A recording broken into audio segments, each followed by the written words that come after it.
Break ನಂತರ ಸುಹಾಸಿನಿ ಕಾರ್ಯಕ್ರಮಕ್ಕೆ ಮತ್ತೆ ಸ್ವಾಗತ. ಯಶಸ್ವಿನಿ ರಾಮಸ್ವಾಮಿ ನಮ್ಮ ಜೊತೆ ಇದ್ದಾರೆ. ಅವ್ರ ಜೊತೆ ಮಾತಾಡ್ತಾ ಇದ್ವಿ. ಸೊ ಮಹಿಳೆ ಯಶಸ್ವಿ ಅಂತಂದಾಗ ಸಾಕಷ್ಟು ಸವಾಲುಗಳನ್ನು ಎದುರಿಸ್ತಾ ಬರ್ತಾರೆ. ಸೊ ಅಲ್ಲಿ ಆ ಸವಾಲುಗಳನ್ನೆಲ್ಲ ಎದುರಿಸ್ಕೊಂಡು ಯಶಸ್ವಿ ಆಗೋದಿದೆಯಲ್ಲ, ಅದು ನಿಜವಾದ ಹೋರಾಟ. ಸೊ ಬನ್ನಿ ಯಶಸ್ವಿನಿ ಅವರ ಒಂದು ಯಶೋಗಾಥೆನ ಮತ್ತೆ ಮುಂದುವರಿಸೋಣ. ಅವರು ಮತ್ತೆ ಯಾವ ರೀತಿ ಫೀಲ್ಡಲ್ಲಿ ಏನೆಲ್ಲ ಅನ್ಕೊಂಡಿದ್ದಾರೆ, ಏನು ಮಾಡ್ಬೇಕು ಅನ್ಕೊಂಡಿದ್ದಾರೆ ಅಂತ. ಸೊ ಮೇಡಮ್, ಈಗ ಆಲ್ರೆಡಿ ಆಯಿತು, ನಿಮ್ಮ ಅಚಾನಕ್ಕಾಗಿ ಫೀಲ್ಡಿಗೆ ಬಂದಿದ್ದೀರಾ. ಆಲ್ರೆಡಿ ಈಗ ಸಾಕಷ್ಟು ಸಾಧನೆಗಳನ್ನು ಮಾಡಿದ್ದೀರಾ. US ಅದು ಕೇಳೋದಾದರೆ ನಿಮಗೆ ಅವರು ಕರೆದಿದ್ರು ಗೌರವ ಕೊಡೋಕ್ಕೆ ಅಂತೇಳಿ. ಸೊ ನಿಮ್ಗೆ ಕರೆದ್ಬಿಟ್ಟು ಗೌರವಿಸಿದ್ರು. ಅದೇನು ಆ್ಯಕ್ಚುಲಿ ನನಗಿನ್ನೂ ಕಂಪ್ಲೀಟಾಗಿ ಗೊತ್ತಿಲ್ಲ, ನಿಮ್ಮ ಮಾತಲ್ಲೇ ಕೇಳೋಣ ಅಂತ. ಸರಿ. ಸೊ ಇದು ಒಂದು US ಫಾರ್ಚ್ಯೂನ್ ಮೆಂಟರಿಂಗ್ ಪ್ರೋಗ್ರಾಮ್ ಅಂತ ಒಂದಿದೆ. ಸೊ ಇಡೀ ಜಗತ್ತಿಂದ ಒಂದು 25 ಮಹಿಳೆಯರನ್ನು ಅವರು ಚೂಸ್ ಮಾಡ್ತಾರೆ. ಸೊ ಇದು ಅಮೆರಿಕ ಸರ್ಕಾರನೇ ನಿಮಗೆ ಇನ್ವಿಟೇಷನ್ ಹೇಳಿಬಿಟ್ಟು ಕರೆಸ್ತಾರೆ. ಸೊ ತುಂಬಾ ಚೆನ್ನಾಗಿತ್ತು. ಅಂದರೆ ನಮಗೆ ಫುಲ್ಲು ಸರ್ಕಾರ ಹೇಗೆ ನಡೆಸುತ್ತೆ, ಅವರು ಉದ್ಯೋಗ ಹೇಗೆ ಪ್ರಮೋಟ್ ಮಾಡ್ತಾರೆ ಅಂತ ಅದು ತಿಳುವಳಿಕೆ ಬಂತು. ಮತ್ತು ಎಜುಕೇಷನ್ನು, ಇವಾಗ youth is the future of the country ಅಂತ ಹೇಳ್ತಾರೆ. ಸೊ ಅವರು ಎಜುಕೇಷನ್ ಹಾಗೆ ಮಲ್ಟಿ ಡೈಮೆನ್ಷನಲ್ ಅಂತ ಇತ್ತು. ಆಮೇಲೆ ಫೈನಾನ್ಷಿಯಲ್ ಮಾರ್ಕೆಟ್ಸು, ಅದರ ಬಗ್ಗೆ ಎಲ್ಲ ತಿಳುವಳಿಕೆ ಇತ್ತು. ಸೊ ಎಕ್ಸ್ಪೀರಿಯನ್ಸ್ ಅಂದರೆ ಒಂದು ಹೋಲಿಸ್ಟಿಕ್ಕಾಗೇ ಇತ್ತು. ಬಿಕಾಸ್ ನಾವು ವಾಷಿಂಗ್ಟನ್ DC ಹೋದ್ವಿ. ಸೆಕ್ರೆಟರಿ ಕ್ಲಿಂಟನ್ನ ನಮಗೆ ಎಲ್ಲ ಹೋಸ್ಟ್ ಮಾಡಿದ್ರು. ಸೊ ಆ ವೈಟ್ ಹೌಸಿಗೆ ಹೋಗಿ ಬೆಂಜಮಿನ್ ಫ್ರಾಂಕ್ಲಿನ್ ಹಾಲ್ ಆಗಲಿ, ಇಲ್ಲದಿದ್ದರೆ ಅವರು ಪಾರ್ಲಿಮೆಂಟು ಕ್ಯಾಪಿಟಾಲ್ ಅಂತ ಹೇಳ್ತಾರೆ, ಆ ಟೂರ್ ಇರಲಿ, ಇಲ್ಲದಿದ್ದರೆ ಅವರು ಸರ್ಕಾರಲ್ಲಿ ಅವರಿಗೆ ಪಾಲಿಸಿ ಬಗ್ಗೆ, ಆಂಟ್ರಪ್ರಿನರ್ಶಿಪ್ ಬಗ್ಗೆ ನೀವು ಹೇಗೆ ಇದನ್ನು ಪ್ರಮೋಟ್ ಮಾಡ್ತೀರಾ ಅಂತ ಕ್ವೆಶ್ಚನ್ ಆ್ಯಂಡ್ ಆನ್ಸರ್ಸ್ ಇರಲಿ, ಅದು ನಮಗೆ ವಾಷಿಂಗ್ಟನ್ DCಲಿ ಆ ಎಕ್ಸ್ಪೀರಿಯನ್ಸ್ ಸಿಕ್ತು. ಆಮೇಲೆ ನಾವು ಸ್ಯಾನ್ ಫ್ರಾನ್ಸಿಸ್ಕೋ, ಸಿಲಿಕನ್ ವ್ಯಾಲಿಗೆ ಹೋದ್ವಿ. ಸಿಲಿಕನ್ ವ್ಯಾಲಿ ನಿಮಗೆ ಗೊತ್ತಿರಲೇಬೋದು. ಆ್ಯಪಲ್ ಆಗಲಿ, ಫೇಸ್ಬುಕ್ ಆಗಲಿ, ಗೂಗಲ್ ಆಗಲಿ, ಇದೆಲ್ಲ ಸಿಲಿಕನ್ ವ್ಯಾಲಿಯಿಂದನೇ ಬಂದಿರೋದು. ಸೊ ಅಲ್ಲಿ ನಾನು ಇನ್ನೋವೇಷನ್ ಅಂತ ಹೇಳ್ತಾರಲ್ಲ, ಟೆಕ್ನಾಲಜಿ ಅಂತ ಹೇಳ್ತಾರೆ, ನೆಕ್ಸ್ಟ್ ಜನರೇಷನ್ ಟೆಕ್ನಾಲಜಿ, ಆ್ಯಪಲ್ ಆಗಿದ್ರಿ, ಫೋನ್ ಆಗಿರಲಿ, ಇವಾಗ ಗೂಗಲ್ TV ಅಂತ ಹೇಳ್ತಾ ಇದ್ದಾರೆ. ಸೊ ಅದನ್ನೆಲ್ಲ ನೋಡಿದೆ, ಅದನ್ನೆಲ್ಲ ಕಲ್ತ್ಕೊಂಡೆ.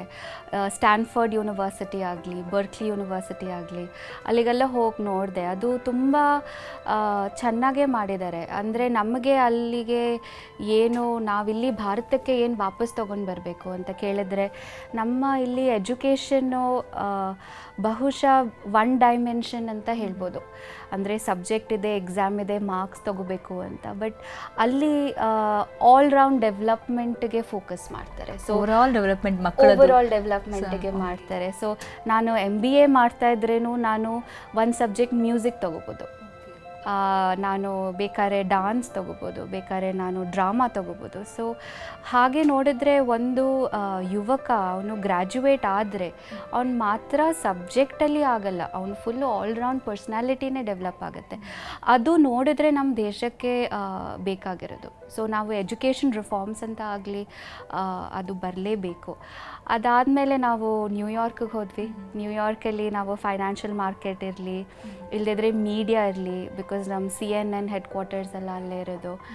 ಸೊ ಅಲ್ಲೂ ಮೀಡಿಯಾ ಹೇಗಿರುತ್ತೆ, ಅಲ್ಲಿ ವ್ಯವಸಾಯ ಹೇಗೆ ಮಾಡ್ತಾರೆ, ವ್ಯಾಪಾರ ಹೇಗೆ ಮಾಡ್ತಾರೆ, ಅದನ್ನೆಲ್ಲ ಇತ್ತು. ಸೊ ಇದು US ಗೌರ್ಮೆಂಟಿಂದ ಇನ್ವಿಟೇಷನ್ ಬಂದಿದ್ದು ಇಲ್ಲಿ. ಸೊ ಅಬೌಟ್ 40 days, 40 ದಿನ ಅಲ್ಲಿದ್ವಿ. ಇವಾಗ US ಎಂಬಸಿ ನಾವು ಚೆನ್ನೈಯಿಂದ ನಾಮಿನೇಟ್ ಆಗಿರೋದು. ಇದು ಅಪ್ಲಿಕೇಶನಿಂದ ಆಗಲ್ಲ, ಅವರೇ ನಿಮ್ಮನ್ನು ರೆಕಗ್ನೈಸ್ ಮಾಡಿ ಕರೆಸ್ಕೋತಾರೆ. ಸೊ ಚೆನ್ನಾಗಿತ್ತು. ನಾವು ಬಂದ್ಬಿಟ್ಟು ನಮಗೂ ಗೊತ್ತಾಯಿತು ನಾವು ಇನ್ನೇನೇನು ಮಾಡ್ಬೋದು, ಮಹಿಳೆಯವ್ರಿಗೆ ಏನು ಮಾಡ್ಬೋದು, ಮಹಿಳೆಯರನ್ನ ಒಂದು ಸಪೋರ್ಟ್ ಕೊಟ್ಟರೆ ಅವರು ಫುಲ್ ಫ್ಯಾಮಿಲಿನೇ, ಫುಲ್ ಸೊಸೈಟಿನೇ, ಸಮಾಜನೇ ಡೆವಲಪ್ ಆಗುತ್ತೆ. ಎಕ್ಸಾಕ್ಟ್ಲಿ, ನಾನೀಗ ಅದನ್ನೇ ಕೇಳೋಣ ಅಂದ್ಕೊಂಡೆ. ಬಿಕಾಸ್ ವಿಮೆನ್ ವರ್ಕ್ ಮಾಡ್ತಾಳೆ ಅಂದರೆ ಅದು ಬರೀ ವರ್ಕ್ ಅಷ್ಟೇ ಮಾಡ್ತಿರಲ್ಲ, ಅದ್ರ ಜೊತೆಗೆ ಫ್ಯಾಮಿಲಿ ರೆಸ್ಪಾನ್ಸಿಬಿಲಿಟಿ ಕೂಡ ಅವಳಿಗಿರುತ್ತೆ. So at the same time ಎರಡನ್ನೂ ಮೇಂಟೈನ್ ಮಾಡ್ಕೊಂಡು ಹೋಗಬೇಕು. ಅದ್ರ ಎರಡರಲ್ಲೂ ಅವಳು ಸಕ್ಸಸ್ಫುಲ್ ಆಗಬೇಕು. ಬಿಕಾಸ್ ಎಲ್ಲದೂ ಅವಳ ತಲೆಯಲ್ಲೇ ಇರುತ್ತೆ, ಅವಳ ತಲೆ ಮೇಲೆ ಇರುತ್ತೆ. ಅವಳ ಮಾತ್ರ ಅದನ್ನು ಮಾಡಬಹುದು.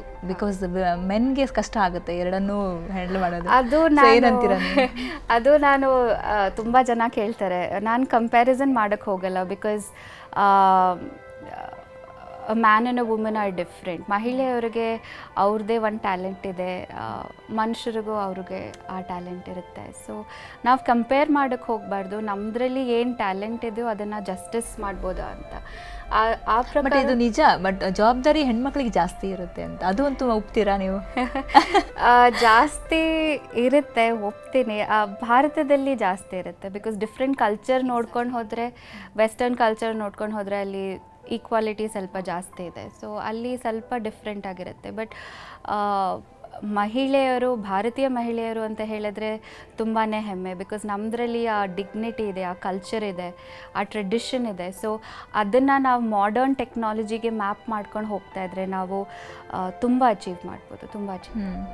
ಸೊ ಅಚೀವ್ ಈಗ ಆಲ್ರೆಡಿ ಸಾಧನೆ ಇದರಲ್ಲಿ ಇದ್ದೀರಾ. ಸೊ ಇವಾಗ ಈ ಒಂದು ಕ್ಷೇತ್ರದಲ್ಲಿ ಏನು ಮಾಡ್ಬೇಕು ಅನ್ಕೊಂಡಿದ್ದೀರಾ? ನಿಮ್ಮ ಪ್ಲಾನ್ಸ್ ಏನು, ಫ್ಯೂಚರ್ ಪ್ಲಾನ್ಸ್ ಅನ್ನೋದಾದರೆ? ಸೊ ನಂದು ಆ ಥರ ನೋಡೋಕೆ ಹೋದರೆ ನಾನು ಕೆಲಸದಿಂದ ಶುರು ಮಾಡಿದ್ದು. ನಂದು first Indian institute of management Bangalore IIMB, ಅಲ್ಲಿಂದ ನಾನು ಶುರು ಮಾಡಿದ್ದು ನಂದು ಕೆಲಸ.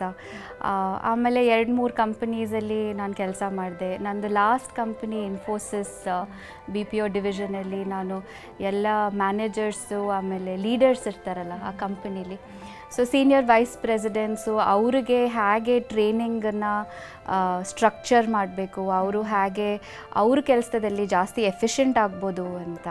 ಸೊ ಆ ಕೆಲಸ ಎಲ್ಲ ಮಾಡಿ ಆಮೇಲೆ ನಾನು ನಂದು ಕಂಪನಿನೇ E2E ಪೀಪಲ್ ಪ್ರಾಕ್ಟಿಸಸ್ ಅಂತ ಶುರು ಮಾಡಿದೆ.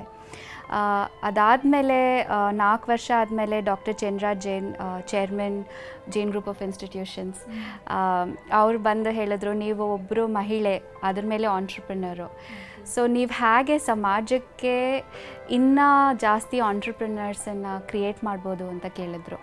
ಆವಾಗ ನಾವು JGI ಐಡಿಯಾ ಪ್ರೋಗ್ರಾಮ್ ಅಂತ ತೊಗೊಂಡು ಬಂದಿದ್ದೀವಿ. ಅದು ಭಾರತದಲ್ಲೇ ಫಸ್ಟ್ ಟೈಪ್ ಆಫ್ ಪ್ರೋಗ್ರಾಮ್ ಅದು.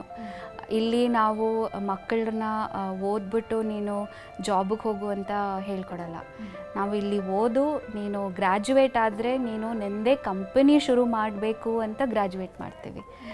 ಸೊ ಒಬ್ಬರು ಅವರು ಕಂಪನಿ ಶುರು ಮಾಡಿದ್ರೆ ಒಂದು 20-25 ಕೆಲಸನಾರು ಕೊಟ್ಟರೆ ಅವ್ರ ಕುಟುಂಬ ನೋಡ್ಕೊಳಕ್ಕಾಗತ್ತೆ. ಸೊ ಆ ಥರ ನೋಡೋಕ್ಕೆ ಹೋದರೆ ನಾವು ಆಂಟ್ರಪ್ರಿನರ್ಸ್ನ ಕ್ರಿಯೇಟ್ ಮಾಡಬೇಕು. ಅದಾದಮೇಲೆ ಮಹಿಳೆಯರಿಗೆ ತುಂಬ ಫೋರಮ್ಸ್ ಶುರು ಮಾಡಿದ್ದೀವಿ, ಬಿಕಾಸ್ ಅವರಿಗೆ ಸೆಲ್ಫ್ ಕಾನ್ಫಿಡೆನ್ಸ್ ಇಶ್ಯೂ ಇರುತ್ತೆ. ಅವರು ತುಂಬ ಮಹಿಳೆಯರು ಮನೆಯಿಂದನೇ ಆಚೆ ಹೋಗಿರಲ್ಲ, ಅವರು ಸೀರಿಯಲ್ಲು ಇದು ಅದು ನೋಡಿಕೊಂಡು ಇದ್ಬಿಡ್ತಾರೆ.